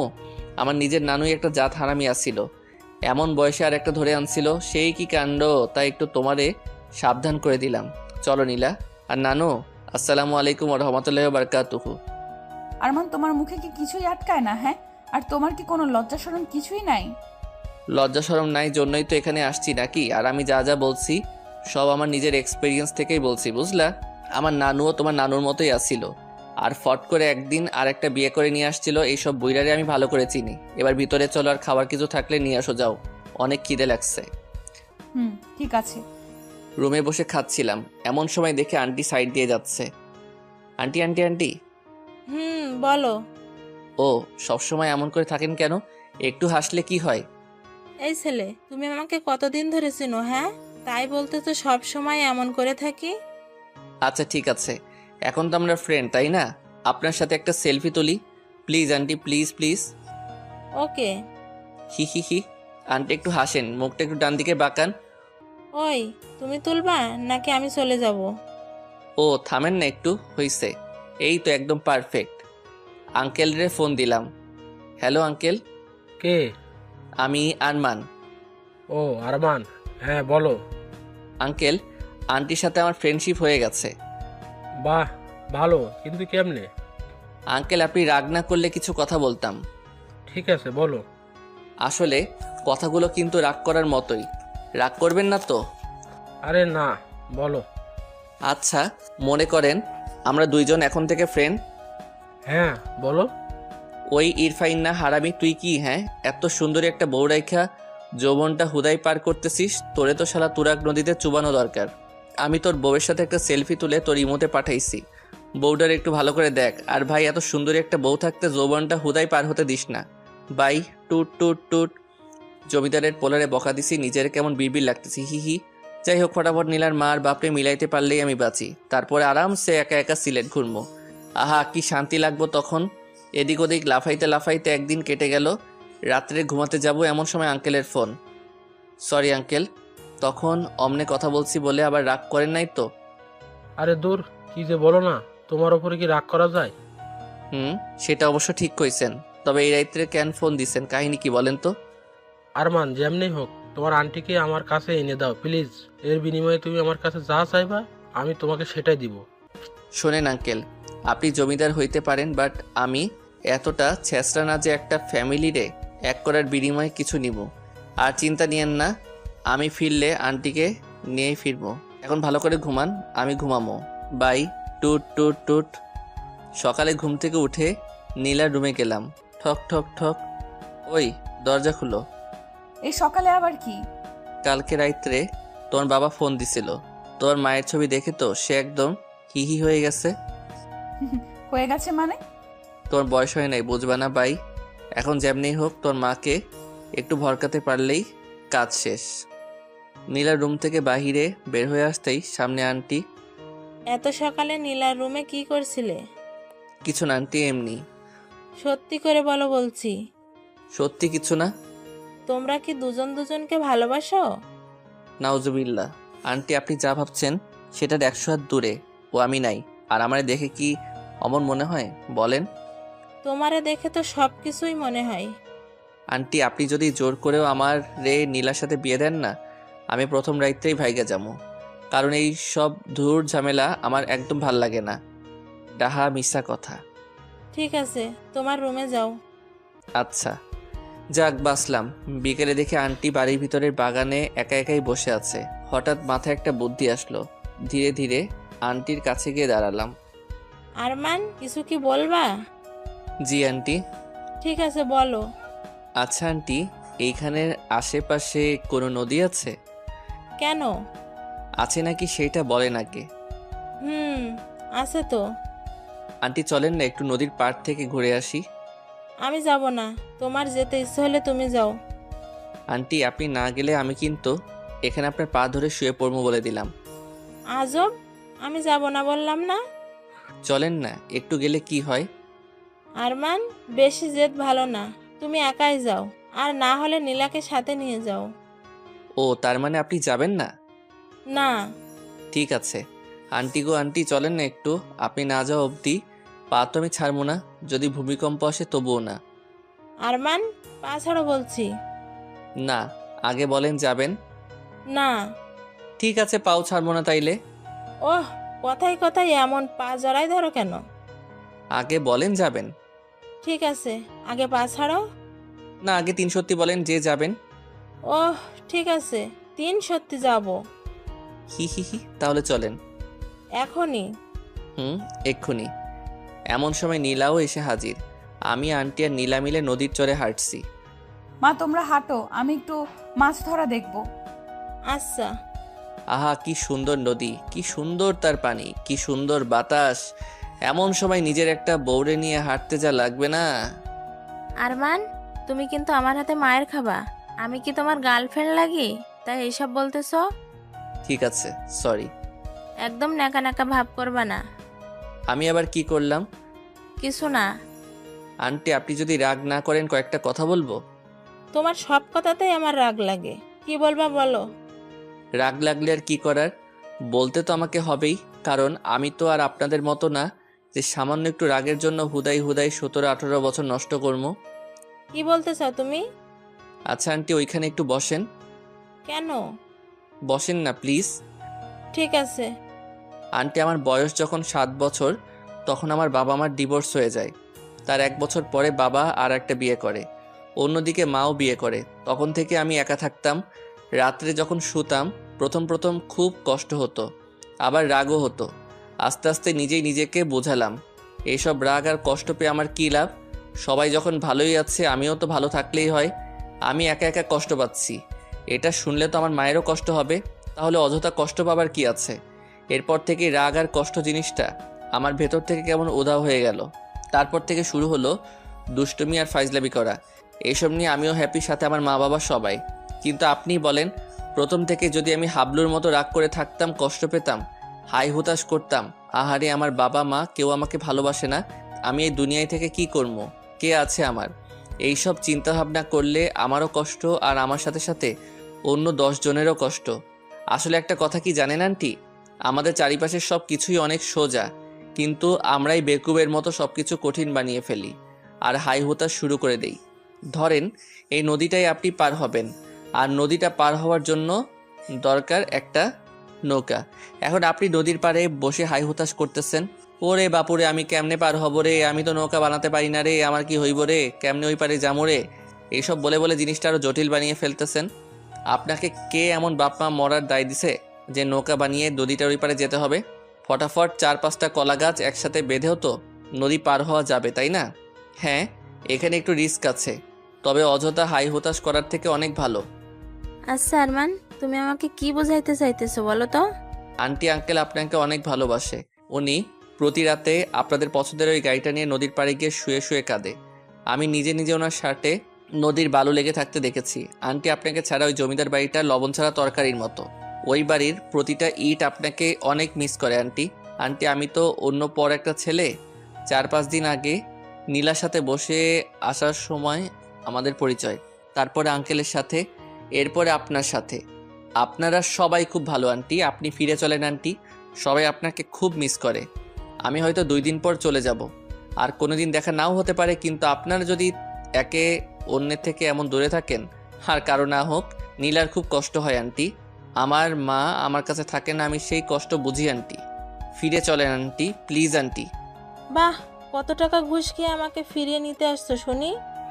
আন্টি মানতেছি আমি অনেক ফাজিল, কিন্তু আমি এমন না যে টাকা খেয়ে এখানে আসবো। আর আন্টি আপনার মন যদি না যেতে চায় তাহলে আর কি করব বলেন? মনকে তো আর জোর করে নিয়ে যেতে পারবো না, আর যদি নিয়েও যাই সেই যাওয়াটার তো কোনো লাভই নাই। ঠিক আছে আন্টি, অনেক কথা বলে ফেলছি, আমার কথায় যদি কষ্ট পান তাহলে একটু মাফ করে দিয়েন। আর আপনার মন যদি ফিরে আসতে চাই তবেই আইসেন। আমি তো একটা অন্য পর ছেলে, এত কিছু বলার অধিকার আমার নেই, তাই তো অনেক কথা বলে ফেলেছি। সরি আন্টি, ভালো থাকবেন, বাই। এসব বলেই এখান থেকে বিদায়। লটর পটর করতে করতে জমিদার বাড়িতে আসলাম। আরমান, নীলা কোথায়? আর তুমি না বললা তোমার আন্টিকে নিয়েই আসবা?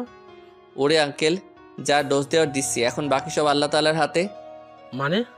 মানে আবার কি? যখন প্রেম করছিলেন তখন কি দুনিয়ায় মায়ের কোনো অভাব ছিল না? এমন একজনের বিয়ে করেছেন, ওনার তো খালি রাগ না, পুরাই রাগের একটা গোডাউন। বলে কি না আমি নাকি আপনার কাছে ঘুষ খেয়ে ওনাকে নিতে গেছি? কেমনটা লাগে কন? তাহলে কি নীরা আর আমার কাছে আসবে না? আচ্ছা, নীরাকে? আরে তোমার আন্টির নাম নীরা। ও, মেয়ের নাম নীলা আর মায়ের নাম নীরা, বাহ ভালো। ও কি তাহলে আসবে না? আমি কি জানি, যেমন বিয়ে করেছেন আপনি জানেন। আমি এখন ঘুমাবো, 2 দিন ধরে জার্নি করে আমি শেষ। তবে হ্যাঁ, চিন্তা নিয়েন না, আপনার নীরারে আপনার কাছে না নিয়ে এসে আমি এখান থেকে যাব না। ওখানে আবার যাওয়ার জন্য আর একটা রাস্তা করেই আসছি। কি রাস্তা করছো? আমার ব্যাগ ওখানে রেখে আসছি, যাতে ওটার ওসিলায় আবার যেতে পারি। তোমার বুদ্ধি আছে, মানতেই হবে। এবার একটু আমারে ঘুমাইতে দেন প্লিজ, মেলা টায়ার্ড আমি। ঠিক আছে, যাও ঘুমাও। আহা কি শান্তি, বিয়ে করার থেকে ঘুমাইতে বেশি মজা লাগে। হি হি হি। 3টা দিন হয়ে গেল, আন্টির তো এখানে আসার কোনো লক্ষণই নাই, আর সাথে নীরারও কোনো খোঁজ খবর নাই। আঙ্কেলকেও কেমন লেদা মার্কা টাইপের লাগতেছে। ওহ, কি যে করবো কিছুই বুঝতেছি না। নিচে সোফায় আঙ্কেল বসে আছে, ওনার কাছে গেলাম। আঙ্কেল, আমার কাছে একটা প্ল্যান আছে, এই প্ল্যান অনুযায়ী যদি কাজ করতে পারেন তাহলে আন্টি একদম উড়ে উড়ে আপনার কাছে আসবে। সত্যি? তবে সেটার জন্য আপনাকে একটু আমার মতো ছেঁচড়া টাইপের হতে হবে। না না, তাহলে থাক। এত সুন্দর একটা বউয়ের জন্য এইটুকু করতে পারবেন না? আচ্ছা, বউটারে না হয় বাদ দিলাম, নীলার জন্য হলেও তো একবার ট্রাই করবেন নাকি? আচ্ছা ঠিক আছে, কি করতে হবে সেটা বলো।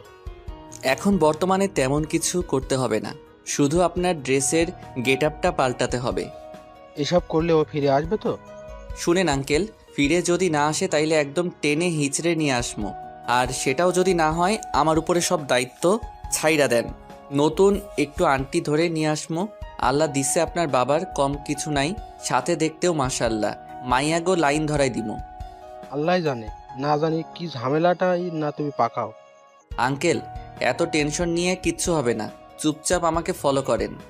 ঠিক আছে। আঙ্কেলের ওইসব 1980 সালের ড্রেস পাল্টাই, এখন 2018, একদম হিরো বানাই দিছি। কি আঙ্কেল, কেমন লাগতেছে? ভালোই তো লাগতেছে, কিন্তু তোমার আন্টির পছন্দ হবে তো? শুভ একটা কামে যাচ্ছেন, তবু আপনার মুখে কোনো ভালো কথা নাই। কিন্তু আমরা এখন যাব কোথায়? কোথায় আবার? আপনার নায়িকাকে নিতে, আপনার নায়িকার বাড়ি। কি? না না না, আমি তো ওখানে কোনোভাবেই যাব না।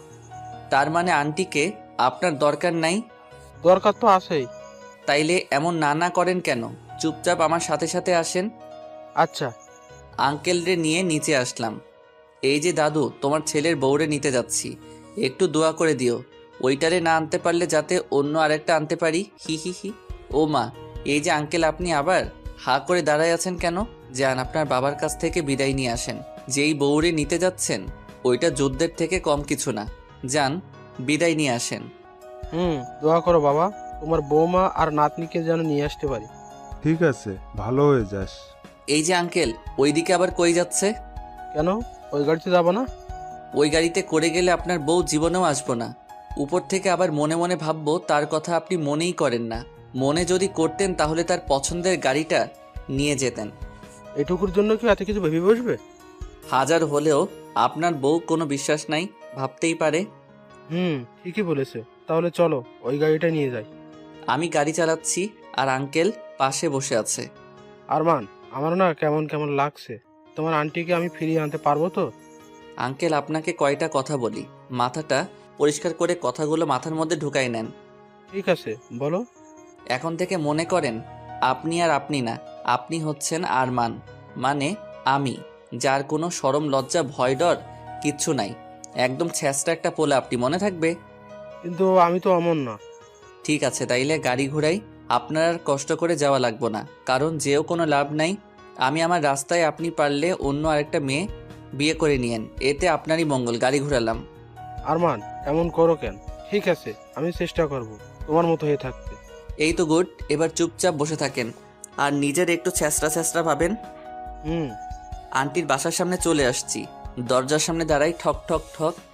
ওই আপনি এমন কাঁপতেছেন কেন? আরমান, আমার তো কেমন লাগতেছে। আপনি কি মানুষ? হ্যাঁ, আমার টাইটেলগুলো আপনারে দিলাম যাতে একটু সাহসী হন, কিন্তু আপনি তো দেখছি আমার টাইটেলগুলারে একদম মাটির সাথে মিশিয়ে ফেলবেন। আন্টি যদি দরজা খুলে দেখে আপনি এমন কাঁপতেছেন, উনি তো ভাববে আপনার মৃগী ব্যারাম হইছে। এমন কাঁপাকাঁপি না করে মনে মনে ভাবেন আপনি আরমান। আচ্ছা। আবার ঠক ঠক ঠক। কে?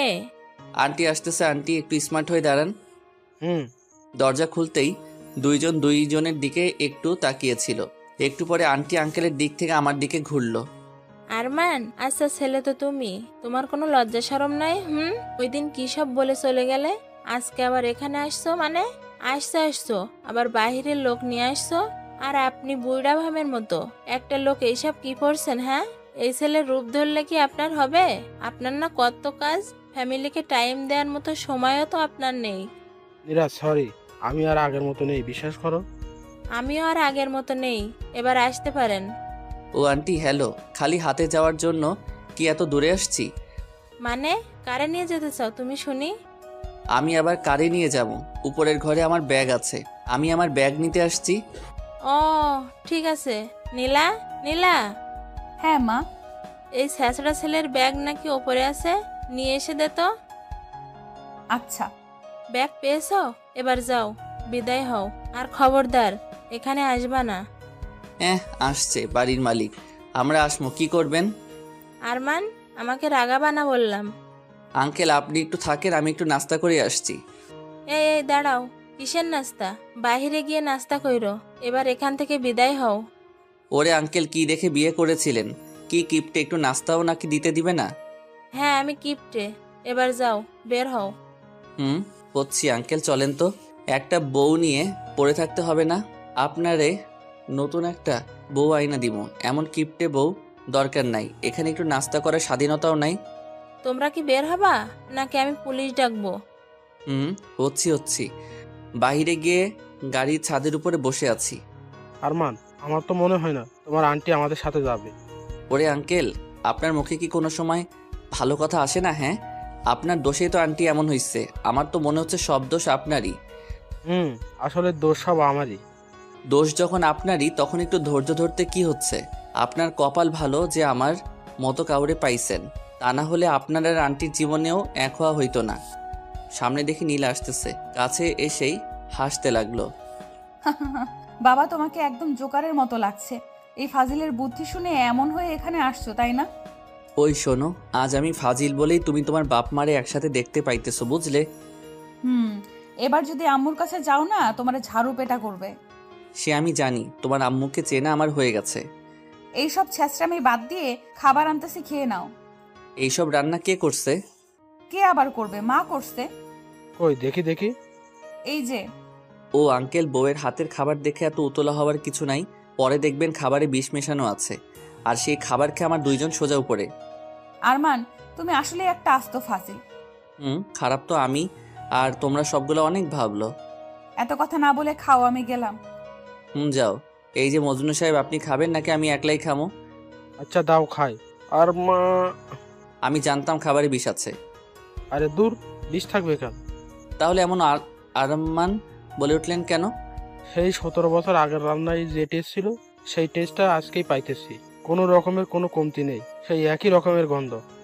কি সব আজাইরা কথা কন না, বউয়ের হাতে রান্না দেখে মাথাটা হয়তো গেছে। না আরমান, নীরা যখন স্পেশালভাবে একমাত্র আমার জন্য রান্না করতো তখনই এমন হতো। সত্যি? যাক, তাহলে আন্টিও একটু সাড়া দিচ্ছে। আরমান, রাত তো অনেক হয়ে গেল, এবার কি করবে? চলেন রাত্রে আর একবার আপনার বউরে পটানোর ট্রাই মারি। কেমনে? আপনার বউয়ের রুমে গিয়ে। ওইখানে গিয়ে কি করবা? আমি গিয়ে কি করবো? যা করার সব তো আপনি করবেন, আমি শুধু আপনার পথ দেখাই নিয়ে যাবো। ও আচ্ছা। চুপি চুপি আন্টি রুমে গেলাম। ঠক ঠক। ওই আরমান, কি বলবো আমি? আপনার কিছু বলতে হবে না, দরজা খোলা মাত্রই আন্টিকে জড়াই ধরবেন, আর যা মুখে আসে সব বলে দিবেন, পরে যা হবে দেখা যাবে। ঠক ঠক, দরজা খোলার শব্দ। আঙ্কেল রেডি তো? আমি সাইডে আছি, কোনো ভয় নাই। দরজা খোলা মাত্রই মনে হলো আঙ্কেল আন্টিরে জড়াই ধরলো। নীরা, তোমাকে ছাড়া আমি আর থাকতে পারবো না। তোমাকে আমি অনেক ভালোবাসি। আমি আর তোমার থেকে দূরে থাকতে চাই না। কি বলে যে তোমাকে বোঝাবো কিছুই বুঝতেছি না। আমি আরো আগেই তোমার কাছে আসতে চাইছিলাম, কিন্তু কি যেন একটা ভয়ে আমার ভেতর কাজ করতো। আমি আসতে পারতাম না।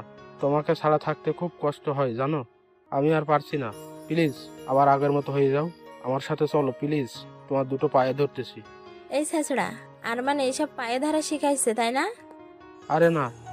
আমি জানি তো, এই বাদরটারই কাজ এসব। আচ্ছা ওইসব বাদ দাও না, আমার সাথে যাবে বলো? যেতে পারি, তবে একটা শর্তে। কি শর্ত বলো? আমি তোমার সব শর্তে রাজি। সব সময় আমাকে টাইম দিতে হবে, আমার কথা শুনতে হবে। আচ্ছা, ওর সময় তোমার সাথে একদম লেগে থাকবো। ঠিক আছে, ওই বাদরটা কই আছে বলতো? আশাইতে থাকার কথা। আরমান, আরমান। আন্টি আমি এখানে। আউ, লাগতেছে তো, কান ছাড়েন। এমন কান ধরে তোরে পুরো এলাকা ঘোরানো দরকার। কেন? আমি আবার কি করছি? কিছুই করিস নাই জন্যই তো এমনটা করা দরকার। আচ্ছা ঠিক আছে, কান ধরে ঘুরাইয়েন। তার আগে বলেন আপনারা সব মিটমাট হয়েছে তো? যাক আলহামদুলিল্লাহ, আমি তাইলে এবার বাঁচলাম। এখন তো ফ্রি মাথায় পুরা সিলেট খালি ঘুরমু আর ঘুরমু, তাই না? আচ্ছা আন্টি, সব যখন হয়ে গেছে আপনারাও ঘুমান আর আমিও একটু ফ্রি মাথায় ঘুমাই। ঠিক আছে, যা ঘুমা। পরের দিন সকালে নীলার রুমে গেলাম। ঠক ঠক ঠক, দরজা খুলেই। আরমান, তুমি এইখানে কখন আসলা? আর তাড়াতাড়ি ভেতরে আসো, আম্মু যদি তোমারে দেখে না সেই রকম মাইট দিব। আরে ধুর, কালকে রাতেই সব মিটমাট হয়ে গেছে। মানে আবার কি, তোমার বাবা মা এক হয়ে গেছে। সত্যি? আরে হ্যাঁ সত্যি। আরমান, ওই কি করতেছো? ছি, বাসি মুখে কি কেউ কাউরে এসব করে? তুমি তো দেখি আমার বিয়ে হতে দিবা না। আবার দরজার দিকে তাকে দেখে আঙ্কেল আন্টি দুইজনেই দাঁড়িয়ে আছে, আর এদিকে নীলা আমাকে পাপ্পি দিয়ে দিল।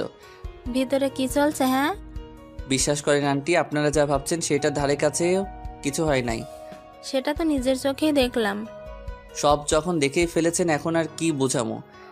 রাগে একটা লুক দিয়ে আন্টি আমার দিকে তাকালো, তখনই সেখান থেকে দ্রুত রুমে চলে আসলাম।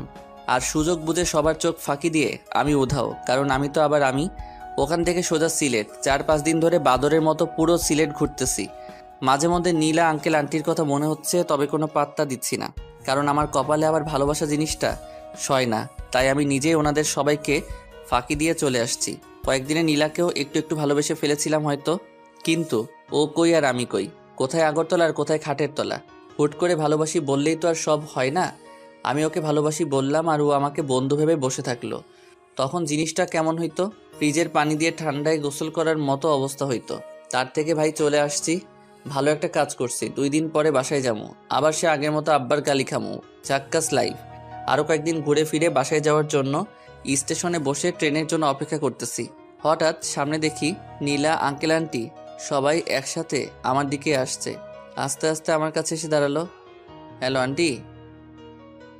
আও, এই যে আঙ্কেল, আবার কি ঝগড়া লাগছেন? আমি কিন্তু আর মিল করার কাজে নাই। ওই নীলা, কাহিনীটা কি বলতো? এ আবার আরও এক ধাপ এগিয়ে ফটফট করে দুইটা থাপড়ানি দিল।